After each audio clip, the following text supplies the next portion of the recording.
Case అసెంబ్లీలో వార్షిక బడ్జెట్ని ప్రవేశపెట్టారు.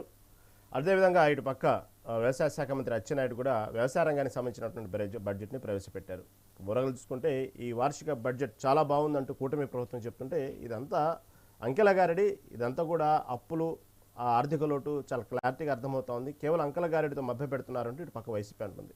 సరే, ఎవరి వాదనలో ఎవరిది సరైందో ఈ డిబేట్లో మనం తెలుసుకుందాం. ప్రస్తుతం మనతో పాటు సిద్ధంగా ఉన్నారు బొట్ల రామారావు గారు, వైసీపీ నాయకులు, అదేవిధంగా నళినీదేవి టీడీపీ నాయకురాలు సిద్ధంగా ఉన్నారు. ప్రముఖ రాజకీయ విశ్లేషకులు బండారు రామ్మోహన్ రావు గారు మనతో పాటు ఉన్నారు. ముందుగా రామ్మోహన్ రావు దగ్గరికి వెళ్దాం. రామ్మోహన్ రావు గారు నమస్తే అండి. నమస్కారం రహీం గారు, చెప్పండి. రామ్మోహన్ రావు గారు, ఏపీ అసెంబ్లీలో ఇటు పక్క పయ్యావుల కేసు ఈ వార్షిక బడ్జెట్ని ప్రవేశపెట్టారు. దీని మీద ఇటు పక్క చూస్తే చాలా బాగుంది, ప్రజారంజకంగా ఉంది ఈ బడ్జెట్. ఇటు పక్క చూస్తే రైతులకు, ఇటు పక్క విద్యకు, ఇటు పక్క చూస్తే అనేక రంగాలకు, ఆరోగ్యానికి సంబంధించిన రంగాలకు కానివ్వండి ప్రాముఖ్యత ఇచ్చాము, చూడటానికి చాలా బాగుందంటూ కూటమి ప్రభుత్వం చెప్తుంది. ఇటు పక్క వైసీపీ మాత్రం ఆర్థిక లోటు క్లియర్గా అర్థమవుతుంది, అప్పులు తెస్తున్నారంటూ ఇదంతా అంకెల గారెడ్ అంటూ వైసీపీ అంటుంది. టోటల్గా బడ్జెట్ మీద విశ్లేషణ ఏంటి సార్? రహీం గారు, మీకు అట్లాగే నళిని గారికి, రామారావు గారికి, మెగా న్యూస్ ప్రేక్షకుల నమస్కారం. ఎప్పుడు కూడా బడ్జెట్ అంటే అంకెల గారెడ్ అంతకంటే కాదు, కేవలం జమా ఖర్చుల లెక్క అంతకంటే కాదు. నా ఉద్దేశం బడ్జెట్ అంటే జీవితాన్ని ప్రభావితం చేసేది. నళిని గారు గృహిణి ఉన్నారు. జనరల్ గా మనకు ఇంటి బడ్జెట్ ఎట్లాగో రాష్ట్ర బడ్జెట్ అట్లాగే ఉంటాం. ఇంటి బడ్జెట్ లో ఏం చేస్తాం మనం? మన పిల్లల చదువు అంటే నిత్యావసర సరుకులు పోయిన తర్వాత, ఆహార సరుకులు పోయిన తర్వాత మనం ఏమనుకుంటాం? రోటీ కప్పుడు ఆవిడ మకాన్ అంటాం కదా, ఈ మూడు. దాంతో పాటు మనకు విద్య, పిల్లల విద్య, మనకి ఏమైనా జ్వరం వస్తే అటువంటి ఆరోగ్యం, ఇట్లాంటి ఆలోచన చేస్తాం. సరిగ్గా ఇదే బడ్జెట్ లో కూడా ప్రతిబింబిస్తుంది. ఎందుకంటే రాష్ట్రం కానీ దేశం కానీ పంచాయతీ నుంచి మంది పార్లమెంట్ వరకు బడ్జెట్లు అంటే ఇట్లాగే. జమా ఖర్చుల లెక్కలు మాత్రం అనుకోవడానికి వీల్లేదు. ప్రజల జీవితాన్ని ప్రభావితం చేసేది ఏ సంవత్సరమే. కనుక అట్లా చూసుకుంటే ప్రభుత్వాలు ఎప్పుడైనా, ఏ ప్రభుత్వం అయినా, ఇవాళ టీడీపీ అధికారం ఉంది, కూటమి, అంతకుముందు వైసీపీ ఉంది, అంతకుముందు వాళ్ళు కూటమి ఉంది. ఎవరైనా సరే, అది బీజేపీ కావచ్చు, వైసీపీ కావచ్చు, టీడీపీ కావచ్చు, ఇంకేదైనా కావచ్చు, ఏ పార్టీ అయినా ఆ ప్రభుత్వంలో ఉన్నప్పుడు మరి అద్భుతమైన బడ్జెట్ అని వాళ్ళు డబ్బా కొట్టుకుంటుంటారు. ఇటు పక్క ఎంత బాగాలేకుంటే ఓ రకం బాగున్నా కూడా ప్రతిపక్షం అంకెల గారెడని వీళ్ళు విమర్శిస్తుంటారు. అందుకని వాళ్ళ వర్షన్స్ అట్లాగే ఉంటాయి. పాత్రలు మారుతుంటాయి, పాత్రధారులు మారుతుంటారు. అంత తేడా. మళ్ళాంటి వాళ్ళు విమర్శించేది ఏంటంటే, నా ఉద్దేశం ఏంటంటే, ఇది ఒక రకంగా చెప్పాలంటే ఇది ఎన్నికల బడ్జెట్ అయితే కాదు. ఇప్పుడు ఇది మూడో బడ్జెట్. మొదటిసారి 2024-25 బడ్జెట్ లో 24 మొదట్లో తాత్కాలిక బడ్జెట్ వైసీపీ సమర్పించింది. దాన్ని సవరించి పెద్దగా మార్పులు చేర్పులు ఉండవు. ఎందుకంటే కొత్తగా కూటమి ప్రభుత్వం జూన్లో వచ్చింది కనుక వాళ్ళు జూలైలో బడ్జెట్ ఆమోదించుకునే క్రమంలో దాన్ని శాశ్వత బడ్జెట్ గా మార్చారు. ఆ సంవత్సరానికి తాత్కాలిక బడ్జెట్ ని కనుక ఆ సంవత్సరానికి మార్చుకున్నారు. దానిలో పెద్దగా మార్పులు ఏం లేవంటున్నాను. కానీ 25-26 బడ్జెట్ పూర్తిగా రాష్ట్ర ప్రభుత్వం, కూటమి ప్రభుత్వం ఏర్పాటు చేసిన బడ్జెట్. ఇప్పుడు 26-27 రెండో బడ్జెట్ అన్నాడే. మూడో బడ్జెట్ పేరుకే కానీ ఆ మొదటి బడ్జెట్ లో పాత వాసనలు ఖచ్చితంగా ఉంటాయి. దాన్ని ఎవరు ఏం చేయలేరు కదా. పార్టీలు మారినంత మాత్రాన ప్రభుత్వాలు శాశ్వతం కదా, ప్రభుత్వాలు నడిపిస్తుంటారు. ఇక ఈ బడ్జెట్ లో రెండు వ్యవసాయ శాఖ బడ్జెట్ ను వేరుగా మొదటి నుంచి ఆంధ్రప్రదేశ్ ఏర్పడ్డప్పటి నుంచి మనకు సాధారణ బడ్జెట్ చేసుకుంటూ వ్యవసాయ శాఖ బడ్జెట్ ను కూడా అచ్చెన్నాయుడు గారు ప్రకటించారు. వ్యవసాయ శాఖ మంత్రి. ఇటు పయ్యావుల శాఖ పయ్యావుల కేశవ్ గారు ఇది ప్రకటించారు. ఈ రెండిట్లో నాకు తెలిసింది ఏంటంటే, అసలు కంటే కొసరు ఎక్కువ అన్నట్టు సంక్షేమ పథకాలకు ఎక్కువ భాగం పోతున్నది చూస్తున్నాం. అభివృద్ధి పథకాలకు వెలుగొండకు 93 కోట్లు కేటాయించడానికి, 234 కోట్లు హోదాను కేటాయించడానికి ఇబ్బంది పడ్డ మనమే చాలా వరకు సంక్షేమ పథకాలకు ఎక్కువ పోతుంది. అది ఈ ప్రభుత్వం మీద విమర్శం కాదు, గత ప్రభుత్వంలో కూడా ఇదే జరిగింది. సంక్షేమానికి పెద్దపీట వేశారు, అభివృద్ధికి కొంచెం తక్కువనే ఉంటున్నాడు. అప్పుడైనా ఇప్పుడైనా అభివృద్ధి అంటే మౌలిక వసతుల కల్పన నుంచి మొదలుకొని సాగునీటి ప్రాజెక్టులు కానీ ఇవన్నీ జరగాల్సిందే.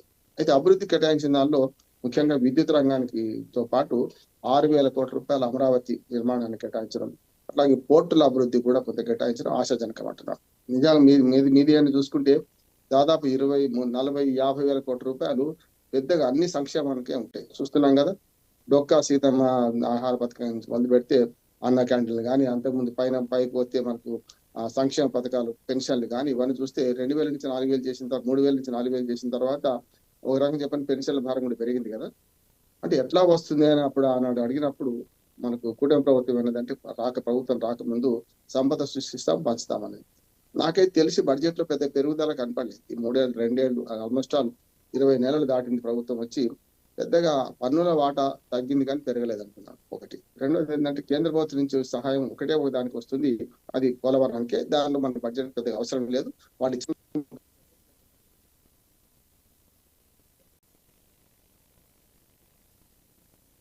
ఇప్పుడు ఇక్కడికి వచ్చే కాలం ఏంటంటే అమరావతి నిర్మాణానికి 6,000 కోట్ల రూపాయలు కేటాయించడం సరిపోదు, కానీ ఈ బడ్జెట్ మనం అంతకన్నా కేటాయించే పరిస్థితి లేవు. నేను ఏమంటున్నాను, కొంచెం ఇష్టం కొంచెం కష్టం. అంటే దీన్ని బడ్జెట్ ఎట్లా చూడాలంటే రేపు వచ్చే ఎన్నికలు, రేపు ఎల్లుండే ఎన్నికలు వస్తున్నప్పుడు ఏ రకంగా ఉంటాయి కనుక ఈ మధ్య కాలంలో ఈ బడ్జెట్ కానీ వచ్చే బడ్జెట్ లో మెరుపులు చమకులు ఏముండకపోవచ్చు, ఉండవద్దు కూడా అంటున్నాను. అనవసరంగా బడ్జెట్ లో పెట్టి మళ్ళీ దాన్ని అమలు చేయకపోతే ఎంత కష్టమో, ఉన్నంతలో ఇది పొదుపుగా పాటించే బడ్జెట్ అంటున్నాను. నేను ఆహ్వానిస్తున్నాను బడ్జెట్ ను. దీనిలో ఖర్చు పెట్టే కాడికి వచ్చేవరకు నా అభ్యంతరం ఏంటంటే ప్రతిసారి బడ్జెట్ లో కేటాయిస్తారు, కేటాయింపులు పూర్తి అవుతాయా, ఖర్చు పెడతారా లేదా అనేది ఒకటి. రెండోది ఏంటంటే ప్రణాళిక బడ్జెట్, ప్రణాళికేతర బడ్జెట్ రెండు ఉంటాయి. ఇప్పుడు ప్రణాళిక బడ్జెట్ కింద ఏవైతే ఇప్పుడు ప్రాజెక్టులు కానీ మౌలిక వసతులు కల్పన ఇవన్నీ ప్రణాళిక కిందకి వస్తాయి. సంక్షేమ పథకాలని ఒక రకంగా చెప్పాలంటే సంక్షేమ పథకాలు ఏంటి, అసలు ప్రభుత్వ ఉద్యోగుల జీతభత్యాలు ఏంటి, సాదర ఖర్చులు అంటారు కదా, ఇవన్నీ ప్రణాళికేతర బడ్జెట్ కిందకి వస్తాయి. కనుక ఈ ప్రణాళికేతర బడ్జెట్ కును ప్రణాళిక బడ్జెట్ మధ్యనే సంక్షేమ పథకాలు త్రిశంకు స్వర్గాలు ఉంటాయి. అంటే ఇవన్నీ తప్పక హామీ ఇచ్చారు కనుక, ప్రజాకర్షక పథకాలు కనుక ఒక్కటి కూడా ఎవరు రద్దు చేయలేదు. ఇప్పుడు ఏమంటున్నాను, వైసీపీ ప్రభుత్వం ఇచ్చిన దానికంటే రెట్టింపు ఇస్తామని అన్ని ప్రకటించి కొన్ని ఇచ్చారు, కొన్ని ఇవ్వలేదు. నా ఉద్దేశం అంటే రెండు ఉన్నాయి అందులో. కానీ ఇప్పుడు ఏంటంటే ఈ పథకాలు ఏవైతే ప్రకటించారో అమలు చేయక తప్పదు, ఆ ఖర్చు తప్పదు. కానీ ప్రణాళిక బడ్జెట్ నేను చెప్పాను కదా, విద్య ఆరోగ్యం పెట్టుబడి, విద్యా ఆరోగ్యాలకు ప్రణాళిక ఎక్కడ అనుకోవచ్చు చాలా మంది. కనుక విద్య సరిగ్గా అభివృద్ధి జరిగితే నైపుణ్య అభివృద్ధి జరుగుతుంది, ఉద్యోగాలు వస్తాయి, దానివల్ల మనకు ఉపాధి లభిస్తుంది. అది విద్య భవిష్యత్తు పెట్టుబడి. వైద్యం కూడా భవిష్యత్తు పెట్టుబడి అంటున్నాను. ఎందుకంటే వైద్యంలో ఒక 4 పనిదినాలు నష్టపోయినాయి అంటే 4,000 రూపాయలు కార్మికులు నష్టపోయినట్టే కదా. అట్లా మరి ఆరోగ్యం బాగాలేకపోతే మొత్తం అంతా ఆ పనిదినాలు నష్టపోతే మనకు ఆర్థిక రంగానికి చేటు. కనుక విద్య ఆరోగ్యానికి ఎన్ని కేటాయింపులు చేసినా తప్పులేదు. దాంతోపాటు విద్యలో ఉదాహరణకు తల్లికి వందనం పథకం ఉన్నది, అవి తప్పనిసరి అవసరమే కదా. ఒకరున్నా ఇద్దరున్నా అందరికి ఇస్తామన్నారు కనుక ఇచ్చే ప్రయత్నం చేస్తున్నారు. ఈ ఓవరాల్ గా చూస్తే నేనేమంటానంటే ఇది అద్భుతమైన బడ్జెట్ కాదు, అధ్వానమైంది అంతకంటే కాదు. రెండు సగటు బడ్జెట్ అంటున్నాను. ఈ సగటు బడ్జెట్ ని ఆహ్వానిస్తున్నాను. ఇది మంచి చెట్టు. ఇంతకంటే మనం పిండి కొద్ది రొట్టె రహీం కాదు. ఇంత ఈ పిండి ఇదేమున్నది, రొట్టె ఇదే చేయాలి. అంతకని ఏం చేస్తాం.